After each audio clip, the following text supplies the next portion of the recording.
பரவாயில்லைங்க, குழந்தை அழுகிய நிப்பாட்டிட்டான். அதான் பக்கத்துல இருந்து பாத்துக்கிறவங்க பாத்துக்கணும்ன்றது. நாளைக்கு காலையில் அத்தை வீட்டுக்கு போயிடலாம், கிளம்பி ரெடியாரு. நான் எதுக்கு அவங்க வீட்டுக்கு போனோம்? அவங்க வீடா? அது உங்க அம்மா வீடுறி. நான் தான் எந்த உறவு வேண்டாம்னு சொல்லிட்டு வந்துட்டல. என்ன மகேஷ் விளையாடுறியா நீ? விளையாடுறேன்னா நான் உள்ளது தாங்க சொல்றேன். மகேஷ் தேவையில்லாம பேசி கோவத்தை கலப்பாத. பச்சை குழந்தறியவன் அவனை கூட இருந்து பக்குவமா பாத்துக்கணும்ன்ற அறிவே இல்லாம அதுக்கு 2 கிளம்பி திருவிழாவுக்கு போயிருக்குதுங்க. இதுக்குதான் உடனே குழந்தைய பத்திரமா பாத்துக்க போதுங்களா? இந்த கதைலாம் ஒண்ணும் வேணாம். நாளைக்கு காலையில் அத்தை வீட்டு கிளம்புற வழியை பாரு. ஏங்க இதுக்கு போய் இப்படி பதறீங்க? அவங்க பாட்டி வைத்தியம் சொல்லி அது பழிச்சுட்டா உடனே மான ரோஷம் எல்லாத்தையும் விட்டுட்டு அவங்க வீட்டுக்கு போயிடணுமா? அதெல்லாம் எங்கேயும் என்னால வர முடியாது. என் புள்ளைய எப்படி பாத்துக்கணும்னு எனக்கு தெரியும். கீழ்ச்சே அதான் பார்த்தனே. நான் வரும்போது குழந்தை அந்த கத்துறான், நீ கையில வச்சுட்டு வேடிக்கை பார்த்துட்டு இருக்க. இத பாரு, தேவையில்லாம புடிவாதம் பிடிக்காத. அது உனக்கு நல்லதில்ல, நம்ம குழந்தைக்கு நல்லதில்ல. என்னால எங்கேயும் வர முடியாதுங்க. இதான் உன்னோட முடிவா? நான் என் முடிவுல மாற மாட்டேன். அந்த பரம்பு நேத்து வந்தவ, அவளுக்கு அந்த வீட்டுல அவ்வளவு சலுகை. நான் என்ன விதியத்தவளா? தேவையில்லாம போட்டி போடுற நேரம் இது இல்ல மகேஷ். நான் போட்டி போட மாட்டேங்க. எனக்கு செய்ய வேண்டிய முறை தானே நான் கேட்டேன். காசு கிடைக்கலனாலும் பரவாயில்ல, வாங்கின காசை அந்த சப்ப முக்கிக்கு கொடுத்து விட்டா என்னங்க அர்த்தம்? இப்ப என்னதான் முடிவு பண்ணிருக்க? கார் வந்தா நான் வரேன். ரொம்ப சந்தோஷமா இருக்கு மகேஷ், ரொம்ப சந்தோஷமா இருக்கு. பரவாயில்ல, நான் கூட என்னமோ நினைச்சோன்னே. ரொம்ப கெட்டிக்காரியா இருக்கு, பிடிவாதம் ரொம்ப அதிகமாவே இருக்கு. ஏண்டி இத பாரு, நான் தப்பு பண்ணப்போ உன் காலில் விழுந்து மன்னிப்பு கேட்டேன். ஏன்னா நான் தப்பு பண்ணேன், தப்பு பண்ணவங்க தான் மன்னிப்பு கேட்கணும். என் குழந்தை என்னடி பாவம் பண்ணா? அவன் என்ன பாவம் பண்ணா? உங்க வீட்டு ஆளுங்க மேல உனக்கு இருக்கிற கோவத்தை என் புள்ள மேல எதுக்கு காமிக்கிற? பரவாயில்ல, இத பாரு, நாளைக்கு என் குழந்தைய கூட்டிட்டு போய் எங்க அத்தை வீட்டுல தான் விட போறேன்.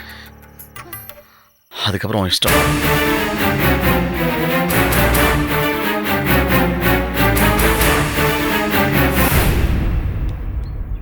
சிவகாமி, தீப்தி எங்கம்மா? அவ ஃப்ரெண்டு மைதிலி வந்திருக்கா, மேல மாடியில பேசிட்டு இருக்காங்க. என்னங்க, தீப்தி ஜாதகத்தை பார்த்துட்டு ஜோசியர் என்ன சொன்னாரு? அது வேற ஒண்ணும் இல்ல சிவகாமி, தீப்தி ஜாதகப்படி ஒரு பரிகாரம் பண்ணா எல்லாம் சரியாயிருன்னு சொன்னாரு. பரிகாரம்னா என்ன பரிகாரம்ங்க? காளகஸ்தி கோயிலுக்கு போய் ஏதோ ஒரு பூஜை பண்ணணும்னு சொன்னாரு. எங்க பரிகாரம் பண்ணா எல்லாம் சரியாயிடுமா? நீ எதுக்கும் கவலைப்படாத, எல்லாம் சரியாயிடும். ஏங்க, நிச்சயம் பண்ணி மண்டபம் பார்த்து ஏற்பாடு பண்ண கல்யாணம் அது நின்னு போச்சுங்க. அத நினைச்சாதான் ரொம்ப வருத்தமா இருக்குங்க. நீ எதுக்கும் கவலைப்படாத, நான் எல்லாம் தெளிவா கேட்டு வந்துட்டேன். சரி, காளகஸ்தி கிளம்புறதுக்கு எல்லாம் எடுத்து வை. இப்பவே கிளம்பணுமாங்க? ஆமா சிவகாமி, பரிகாரம் என்னன்னு தெரிஞ்சதுக்கு அப்புறம் எதுக்கு தள்ளி போடணும்? சரி, தீப்தி சாப்பிட்டாளா? இல்லங்க, அவ மனசுல என்ன நினைக்கிறாளோ ரொம்ப ஃபீல் பண்றாங்க. சரி வா.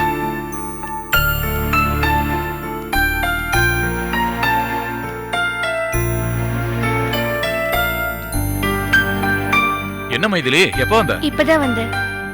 தீப்தி, நீ மனச போட்டு வருத்தாதமா, எல்லாம் நல்லபடியா நடக்கும்.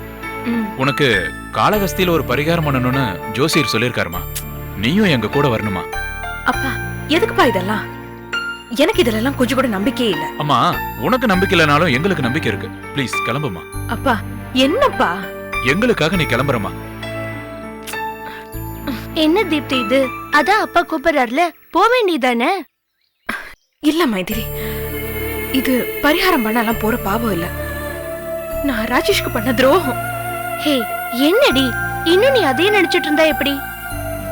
இனி அதேதான் நினைக்கணும் மைதிலி.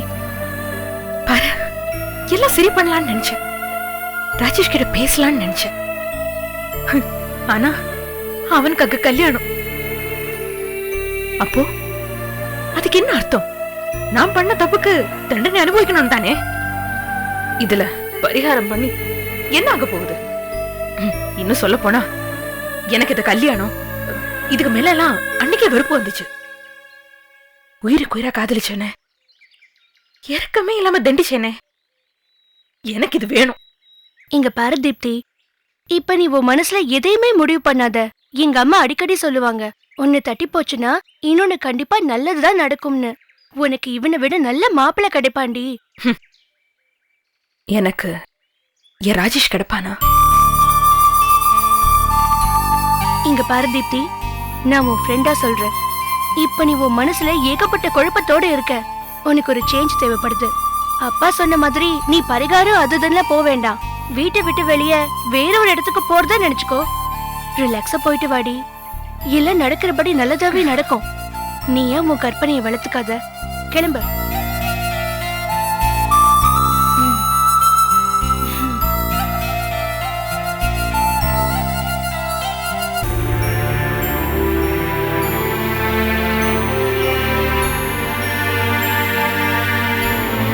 Hi mom.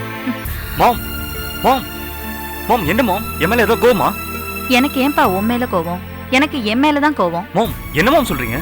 தயவு செஞ்சு பேசாத ராஜேஷ். என்னமா சொல்றீங்க? என்ன சொல்றேன்னா, நீதான் பேச வேண்டிய எல்லாத்தையும் பேசிட்டல. இனிமே என்னடா இருக்கு பேசுறதுக்கு? என்னமா பேசுன? அதான் ராஜேஷ், அம்மா வேணும்னா ஒரு பேச்சு, வேண்டாம்னா ஒரு பேச்சு. போதும் ராஜேஷ், என்ன நீ ரொம்ப ஹர்ட் பண்ணிட்ட. மா இல்ல ராஜேஷ், நீ மாறல. நான் கூட உன்னை என்னமோன்னு தான் நினைச்சேன். ஆனா நீ அப்படியே தாண்டா இருக்க. மா நான் ராகினி வீட்ல பேசினது வச்சு சொல்றீங்களா? இனிமே சொல்றதுக்கு என்னடா இருக்கு ராஜேஷ்? இது எனக்கு முத தடவை இல்ல. முதல்ல பப்புக்காக ஏத்துக்கிட்டு அவளுக்காக பேசி பெங்களூர் வீட்ல என்ன பெங்களூருக்கே வரக்கூடாதுன்னு சொன்ன. அவ முன்னாடி என்ன அவ்வளவு தூரத்துக்கு இன்சல்ட் பண்ண. இப்ப என்ன ஆச்சு? அந்த பப்புவும் உன் கூட இல்ல. சரி, பையன் தான் ஏதோ கோவத்துல பேசுறான்னு நானும் பேசாம இருந்தேன். இன்னைக்கு அதே மாதிரி ராகினிக்காக அவங்க வீட்ல என்ன அசிங்கப்படுத்தின. ராஜேஷ், உன் குணம் இன்னும் மாறவே இல்ல. இப்பவே நீ அந்த ராகினிக்காக ஏத்து பேசுற. நீ நாளைக்கு கல்யாணமாகி உன் கூட வந்துட்டா? மா என்னமா சொல்றீங்க? எனக்கு புரிஞ்சு போச்சு ராஜேஷ், எனக்கு எல்லாம் புரிஞ்சு போச்சு. உங்க அப்பா அடிக்கடி பிசினஸ் விஷயமா ஊருக்கு போறப்ப என்ன தேத்திக்கிட்டு தெம்பா இருந்த. ஏன் மகனா நீ என் கூட இருப்பன்னு. இப்ப நீயும் கல்யாணமாகி போயிடுவ. கல்யாணமாகி போறது என்ன? இப்பவே நீ என்ன வார்த்தையால தள்ளி வச்சுட்டியேடா. நான் இனிமே காலம் முழுக்க அனாதை தானே. நான் அதுக்கு தயாராயிட்டேன். நீ எது பண்ணாலும் நான் உன் பக்கத்துல இருக்கணும், உன்னை விட்டு போயிடக்கூடாதுன்னு நினைச்சேன்.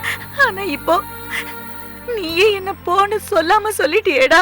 மா என்னம்மா இடியட் மாதிரி பேசுறீங்க? நீ இல்லாம நான் எப்படிமா இருப்பேன்? மா நான் ஆத்திரத்துல பேசுனது உண்மைதாம்மா. அம்மா தானன்ற நினைப்புலதான் உங்களை அங்க நான் பேசணும்னு ஒழிய உங்களை விலக்கி வைக்க இல்லம்மா. மாம் நான் இப்போ சொல்றேன் மாம், இந்த ஊர் உலகத்தை விட எனக்கு நீதாம்மா முக்கியம். மாம் நீங்களே சொன்னீங்களேம்மா பப்பு போயிட்டா நான் உன் கூட இருக்கேன்னு. மா பப்புன்னு இல்லம்மா, யார் வந்தாலும் போனாலும் சரி நீ என் கூட தான் இருப்ப. இங்க பாருமா, நீதாம்மா எனக்கு எல்லாமே. ராகினியை கல்யாணம் பண்ணி நானும் அவளும் தனியா குடியிருக்க போறோம். நீ என் கூட தாமா இருப்ப. அப்பா அடிக்கடி வெளிநாடு போறாருன்னு எனக்கு மட்டும் தெரியாதா என்ன? தனியா நீ மட்டும் இங்க என்னமா பண்ணுவ? சில்லியா ஃபீல் பண்ணாதீங்க மாம். ராகினி உங்களை தப்பா பேசினாலோ இல்ல எடுத்தெறிஞ்சாலோ நான் என்ன பார்த்து சும்மா இருப்பேன்னு நினைச்சீங்களா? நோ மாம், இப்போ சொல்றதுதான். யாரு போனாலும் வந்தாலும் நீதாம்மா எனக்கு முக்கியம். அதை மட்டும் மனசுல வச்சுக்கோங்க மாம். மா நீதாம்மா முதல்ல, அடுத்ததுதாம்மா யாரும் என்கிட்ட வர முடியும்.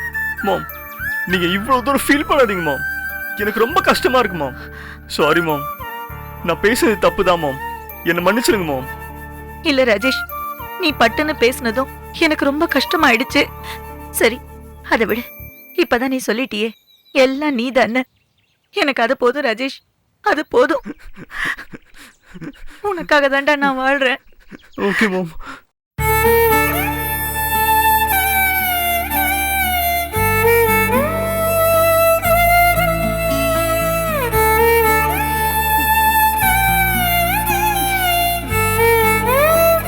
இந்தம்மா கோயில் பிரசாதம் மூர்த்திக்கு பூசி. சரிப்பா. சம்பந்தி கலங்காதீங்க சம்பந்தி, அவனுக்கு எதுவும் ஆகாது. மயிலே நீ ஏன் மனசை விட்டா எப்படி மயிலே? நம்புவோம் சம்பந்தி, நம்புவோம். அது ஒண்ணுதான் நமக்கு கை கொடுக்கும். அப்பா என்னம்மா? அண்ணி நைட் எல்லாம் தூங்கவே இல்லப்பா, அழுதுகிட்டே இருந்தாங்க. என்னம்மா சொல்ற? ஆமாப்பா, என் புருஷனை காப்பாத்தணும் என் புருஷனை காப்பாத்தணும்னு மந்திரம் சொல்ற மாதிரி சொல்லிட்டே இருந்தாங்க. காலையில தான் கோபியத்தனை கூட்டிட்டு கோயிலுக்கு போயிட்டு வரேன்னு போயிருக்காங்கப்பா. அவ மனசுக்காவது மூர்த்தி குணமாகட்டும். வீணா என் பொறுமையை சோதிக்காதீங்க. என்னங்க என்ன பாக்குறீங்க? எல்லாம் உங்களால விடுச்சதுதான். நீலாவதி, இது ஹாஸ்பிட்டல், வேணா வாயை திறக்காத. என்னங்க என்ன வாயை திறக்காத? இதெல்லாம் யார் பண்ண பாவம்? இந்த ஆளு பண்ண பாவத்துக்கு தான் கை கோணைய போய் அலையறான். இவன் பொண்ணை கட்டின பாவத்துக்கு தான் ஏன் மகன் இப்படி கிடக்குறான். என்ன சம்பந்தி இந்த நேரத்துல இப்படி பேசுறீங்க? சம்பந்தியா? அடி கூமுட்ட, என்னை சம்பந்தி சம்பந்தி கூப்பிட்டு தானே இந்த நிலைமைக்கு ஆளாக்கி வச்சிருக்க. அது பத்தாதா? என்னமா இப்ப போய் இப்படி பேசுறீங்கன்னு மூஞ்சி சோகமாச்சு பேசுற. இப்ப பேசாம வேற எப்ப பேசுறது? அட விளங்காதவர்களா, உன் மகன் வந்த அன்னைக்குதான் என் மகன் மயக்கம் போட்டு விழுந்தான். எல்லாம் உன் மகன் வந்த நேரம். எல்லாத்தையும் கூட்டி அறுத்து வச்சுட்டு இப்போ வந்து ஒப்பாரி வைக்கிறீங்களா? என் மகன் நேத்து வரைக்கும் நல்லா தானே இருந்தான். நான் உள்ள வரேன்னு நீ பெத்த சனியை காலை உள்ள வச்சுச்சு. இந்தா படுத்து கிடக்குறானே. ஏ நீலாவதி வேணா. அட போங்க. அடி வாங்கி என் உடம்பு மறத்து போச்சு. இதுல உங்க மக கல்யாணம்னு இந்த மனுஷன் துள்ளி குதிக்கிறாரு. என்ன எல்லா ஏற்பாடும் ஜோரா நடக்குதா? அந்த புது மாப்பிள்ள உங்க விஷயம் தெரியாம திரியறான். தாலி கட்டி முடிஞ்ச கையோட எந்த ஆஸ்பத்திரியில நீட்டி நிமிரான்னு யார் கண்டா? ஏ நீலாவதி என்னடி பத்தி பேசுற நீ? என்ன சம்பந்தி ஆஸ்பத்திரின்னு பார்க்காம கூட கை நீட்டுறீங்க? அவங்க என்ன பண்ணுவாங்க? ஐயோ அவங்க இயலாம அவங்க கோபத்தையும் ஆத்திரத்தையும் யார்கிட்ட காட்ட? அதனால தான் அப்படி பேசுறாங்க. அடியாத்தி உத்தமர் வாய்தா. ஏய் இதுக்கு மேல எதுனா விடுங்க சம்பந்தி. எனக்கு பயமா இருக்கு சம்பந்தி. என் மருமகளுக்கு பண்ண கொடுமையினாலதான் அந்த ஆண்டவன் என் மகனை இப்படி தண்டிச்சுட்டாலும் பயப்படுறேன். நீங்களே இப்படி பயந்தா எப்படிங்க சம்பந்தி? இல்ல சம்பந்தி, என் மகன் தான். என்ன பண்றது? தங்க ஊசி நினைச்சு வயிற்றுல குத்திக்க முடியும்? வார்த்தையை எரிச்சிருக்கானே மனுஷங்க கட்டியும் அந்த ஆண்டவ கேப்பானு நானே உள்ள அழுதுகிட்டு இருக்கேன். இவன் என்னடானா இடம் பொருள் அறியாம பேசிட்டு இருக்கான். சம்பந்தி அப்படிலாம் எதுவும் நடக்காது சம்பந்தி. எனக்கு புரியுது சம்பந்தி. எந்த சாமி புண்ணியமோ என் மக மனசு மாறி காமுதான் எல்லாரும் அவ காலில் விழுந்துட்டான். எனக்கு இருக்கிற நம்பிக்கைய மூர்த்தியை யார் காப்பாத்தாலும் அவன் கழுத்துல இருக்கிற தாலி காப்பாத்தும். அவளுக்கு பண்ண பாவம் போதாதுன்னு இவ வேற பிளாக்கணம் படிக்கிறான். ஏண்டி இருங்க கபர், இனி ஏதாவது வாயை திறந்த இருக்கிற ஆத்தத்துக்கு உன்னை கொண்டே போட்டு. சரி வேண்டாம் சம்பந்தி, விடுங்க. வாங்க உள்ள வாங்க.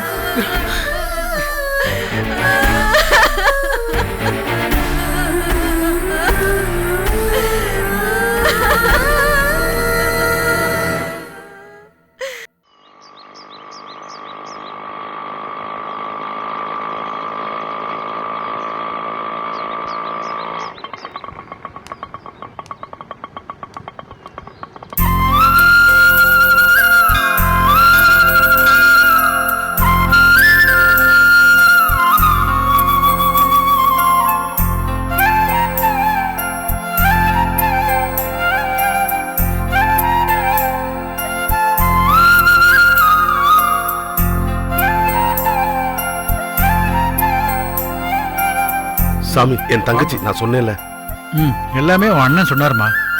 எதுக்குமே நீ கவலைப்பட வேண்டாம். நீ சரியான கோவிலுக்கு தான் வந்திருக்க. தென்முக கடவுள் தட்சிணாமூர்த்தி எல்லா ஆலயங்களையும் தெற்கு நோக்கி தான் இருப்பார். ஆனா இங்க திசை மாறி கிழக்கு பார்த்து இருக்கார். அதுக்கு காரணம் என்னன்னா, முருகனை வளர்த்த கார்த்திகை பெண்கள் 6 பேர். நிதர்சினி, அபரகேந்தி, மேகேந்தி, வர்தயந்தி, அம்பா, துலா. இந்த 6 பேருக்கும் சிவபெருமான் ஆலமரத்தடியில அஷ்டமா சித்திகளை சொல்லி கொடுத்துட்டு இருந்திருக்கார். அப்ப அவங்க கவனக்குறைவா இருந்ததுனால 1000 ஆண்டுகள் கற்பாறைகளா ஆக்கிறார். மீண்டும் 1000 வருஷங்கள் கழிச்சு சிவனே குரு உருவமா வந்து அந்த கற்பாறைகளுக்கெல்லாம் உயிர் கொடுத்து சாப விமோச்சனம் செய்யறார். இங்கதான் 33வது திருவிளையாடல் புராணம் நடந்தது.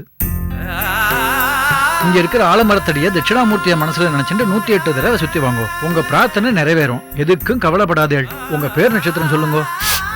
மூர்த்தி. நமோ பக்த சமஸ்த துரிதக்ஷேத்வரா ஸ்ரீ பரமேஸ்வர பிரியதத்தம். ரோகிணி நட்சத்திரம். ரோகிணி நட்சத்திரம் ரிஷபராசிய சக குடும்பானாம் க்ஷேம ஸ்தைர்ய வீர்ய விஜய ஆயுர் ஆரோக்கிய ஐஸ்வர்ய பிராப்தியர்த்தம் சமஸ்த துரிதோபசாந்தியர்த்தம் சகல சௌபாகிய சித்தியர்த்தம் பிரசார சித்தியர்த்தம் திட ஆரோக்கிய சகல ஷோடசோபசாரம் பூஜாம் கரிஷ்யே. ஓம் சிவாயை நமக, ஓம் மகேஸ்வராயை நமக, ஓம் சாம்பவே நமக, ஓம் விநாயகினே நமக, ஓம் சசிகேசராய நமக, ஓம் வாமதேவாய நமக, ஓம் விரூபாட்சாய நமக. ஓம் சர்வமங்கள மாங்கல்யே சிவே சர்வார்த்த சாதகே சரண்யே திரியம்பிகை கௌரி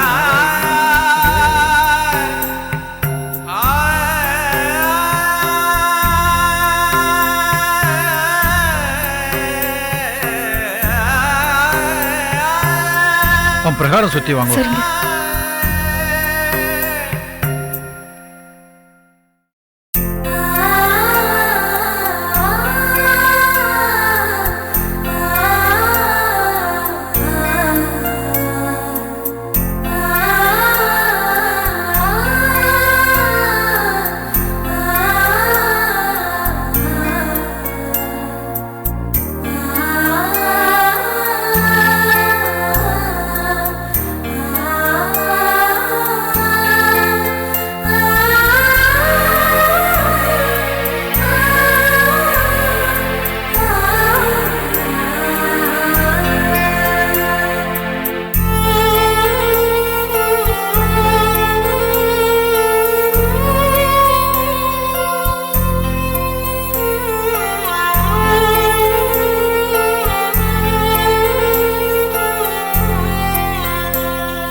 என் புருஷன் எந்த நோயும் இல்லாம ஆரோக்கியமா இருக்கணுங்கிறதுக்காக தான் இந்த உப்பை விடுறேன். என் ஆயுசு முழுக்க உப்பு இருக்கிற எந்த உணவு பதார்த்தத்தையும் நான் சாப்பிட மாட்டேன். இது உன் மேல சத்தியம். என் புருஷன் நல்லபடியா திரும்பி வரணும். நீ தான் என் புருஷனை காப்பாத்தி கொடுக்கணும்பா.